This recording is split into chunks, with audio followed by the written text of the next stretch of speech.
وہ چلتے چلتے اس اسٹال کے پاس آ گیا جسے وہ ڈھونڈ رہا تھا۔ آج بھی وہاں وہی اسٹال لگایا گیا تھا، لیکن فروخت کنند تبدیل ہو چکا تھا۔ اس نے میزوں پر بکھری کتابوں میں سے ایک کتاب اٹھائی۔ اس کا سر ورق بھورے رنگ کا تھا، جلد پرانی اور خستہ ہو چکی تھی۔ اندر سیاہی مدھم پڑ گئی تھی، لیکن پھر بھی اس پر لکھے الفاظ پڑھنے لائق تھے۔ اس نے دکاندار سے اطالوی زبان میں کچھ کہا، پھر اسے چند یورو تھمائے۔ وہ کتاب ہاتھ میں لیے اس اسٹال سے چند قدم دور آ کھڑا ہوا۔ کتاب کھول کر اس کے اوراق کو رخسار سے ہمکنار کرتے ہوئے اس نے جیسے کسی کی خوشبو کو محسوس کرنا چاہا۔ اس شمع محفل کی یاد کے سبب یوسف کے چہرے پر اداسی کی پرچھائیاں بکھر گئی تھیں۔ ذرا دیکھو تو، تم نے میری کیا حالت کر دی، وہ زخمی سے انداز میں زیر لب بڑبڑایا۔ وہ اسی کا ذکر کر رہا تھا جس کے لیے وہ آج یہاں آیا تھا۔ گئے تو ہم داغ جفا دے دیں، مگر کیا عجب انقلاب دل نے کیا، جو ٹھہری نظر صورت ماہ رخ پر موجیں سی دل میں اٹھی کیا۔ وہ دونوں اب اس بازار کی گلیوں میں سے گزر رہے تھے۔ یہاں ہر اسٹال کے اوپر ایک پردہ سا لگا تھا جو دھوپ اور گرد و غبار سے بچانے کے لیے تھا۔ خریدار اور دکاندار کی سودا بازی کی آوازیں، لوگوں کی مسکراہٹیں اور دوسرے ممالک سے آئے سیاحوں کا موبائل فونز اور پروفیشنل کیمرہ سے ادھر ادھر کی ہر چھوٹی موٹی شے کی تصاویر بنانا، وی لاگ ریکارڈ کرنا، یہاں سب چل رہا تھا۔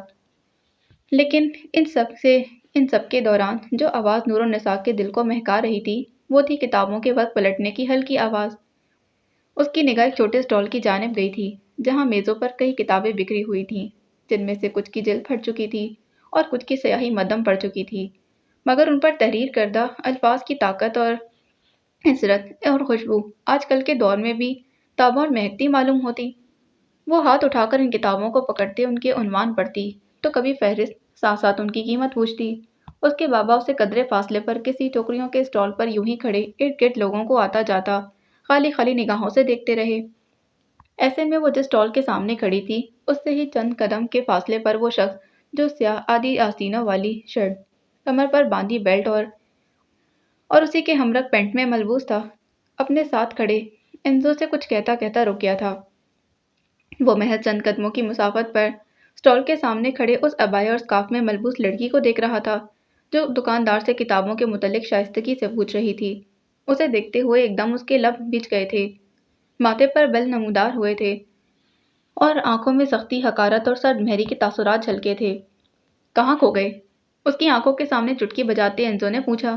وہ جواباً چپ رہا تھا تو اس نے اس کی نگاہوں کا پیچھا کیا اور جیسے ہی اس نے اس لڑکی کو دیکھا تو معنی خیز انداز میں مسکرایا۔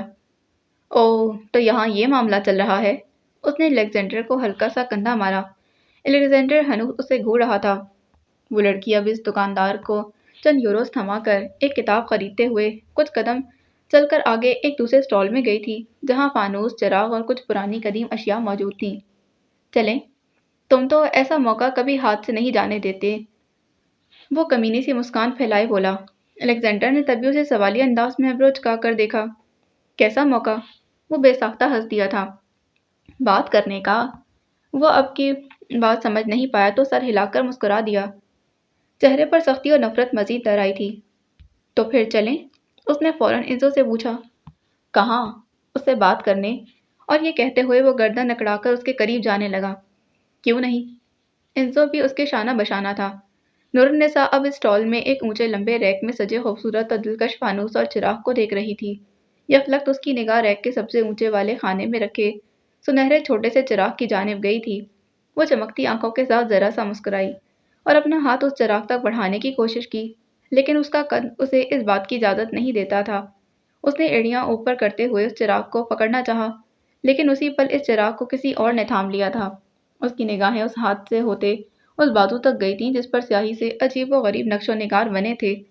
وہ کچھ قدم پیچھے ہٹی اور اس دراز قد آدمی کو دیکھا جو سپاٹ تاثرات سے اسے لب نیچے گھور رہا تھا۔ اسی اسنا میں الیگزینڈر کے تاثرات کچھ مدھم پڑے اور اس گھڑی اس نے نور النساء کے لیے ایک نام سوچ لیا تھا۔ ہاں، اس کے لیے یہی نام موزوں تھا۔ اس بے خبر لمحے کا اثر جلد ہی بے رنگ ہو گیا اور اس کے تاثرات پھر سے تن گئے۔ وہ اسے نظریں پھیر کر سخت سنجیدہ تاثرات چہرے پر قائم کیے، پیچھے ہٹی اور تیز تیز قدموں کے ساتھ آگے ایک اسٹال کے قریب کھڑے اپنے بابا کے پاس چلی گئی تھی۔ لگتا ہے ناراض ہو گئی۔ انزو جو اسٹال کے ایک طرف سینے پر ہاتھ باندھے کھڑا تھا، الیگزینڈر کے پاس آتے ذرا سا مسکرا کر بولا، اس نے ہاتھ میں پکڑا وہ چراغ اس بوڑھے دکاندار کے سامنے چھوٹی سی میز پر دھرا، پھر انزو کے ساتھ اسٹال سے باہر نکل آیا۔ وہ بوڑھا دکاندار بے بسی اور غصے سے زیر لب کچھ بڑبڑاتے ہوئے اس سنہرے چراغ کو ریک کے سب سے اوپر والے خانے میں رکھنے لگا۔ اس ذات کی عظمت اتنی کہ کلمات تعریف بھی کم پڑ جائیں، جو حدود تمام سے بڑھ کر عنایت کرے بے از تصور انسان۔ یوسف جو اس کتابوں کے اسٹال سے قدرے فاصلے پر کھڑا تھا، اب اس کتاب کو ہاتھ میں لیے کتابوں والے اسٹال کے برابر میں موجود اس اسٹال کی جانب بڑھا جہاں یادگاریں ماضی کی خوشبو پھیلی تھی۔ اس اسٹال میں جاتے ساتھ ہی اس نے چھوٹی میز کے پار بیٹھتے ہوئے اس بوڑھے شخص کو دیکھا تھا جو اس اسٹال کا مالک تھا۔ چہرے پر ایک نرم مسکان پھیلی تھی۔ وہ اس بوڑھے دکاندار کو جانتا تھا، لیکن وہ یوسف کو جاننے سے قاصر تھا۔ اس نے ایک طرف رکھے لمبے اونچے ریک کی جانب دیکھا اور فوراً اس کی نگاہ سب سے اوپر والے حصے میں گئی تو اس ساتھ اس کے رونگٹے کھڑے ہو گئے، ذرا سا منہ کھل گیا، آنکھوں میں بے یقینی، حیرت، تعجب اور مسرت کی کئی لہریں امڑ آئی تھیں۔ اللہ، تو مجھ جیسے گنہگار پر اتنا مہربان کیسے؟ اس کی دلی کیفیت اس وقت صرف اس کا رب ہی سمجھ سکتا تھا، اور کیفیت قلب اس رحمان اور رحیم کے سوا اور کون سمجھ سکتا ہے؟ اس نے لرزتے ہاتھوں سے اس ریک کے اوپر والے خانے سے وہ سنہرے رنگ کا چھوٹا سا چراغ اٹھایا تھا۔ کئی پل اسے حیرانی سے نمالود آنکھوں سے گھورتا رہا۔ ہوا کا ایک جھونکا جو اس چراغ سے گزرتا ہوا آگے بڑھ گیا تھا، اس کے گرد اس جانے سخن کی مہک پھیلا گیا تھا۔ کیا آپ کو یہ چاہیے؟ اس بوڑھے دکاندار نے اطالوی زبان میں پوچھا۔ یوسف یکدم عالم محویت سے باہر نکلا۔ اس بوڑھے دکاندار نے اپنا سوال دہرایا تو اس نے جواباً تیزی سے اس بات میں سر ہلا دیا۔ یہ چراغ کتنی بار آپ یہاں لا چکے ہیں؟ اس نے معنی خیز انداز میں پوچھا۔ تقریباً 20 سال سے میں یہاں ہر ہفتے اور اتوار کو اسٹال لگاتا ہوں، اور ہر مرتبہ اس میں یہ چراغ ضرور ہوتا ہے۔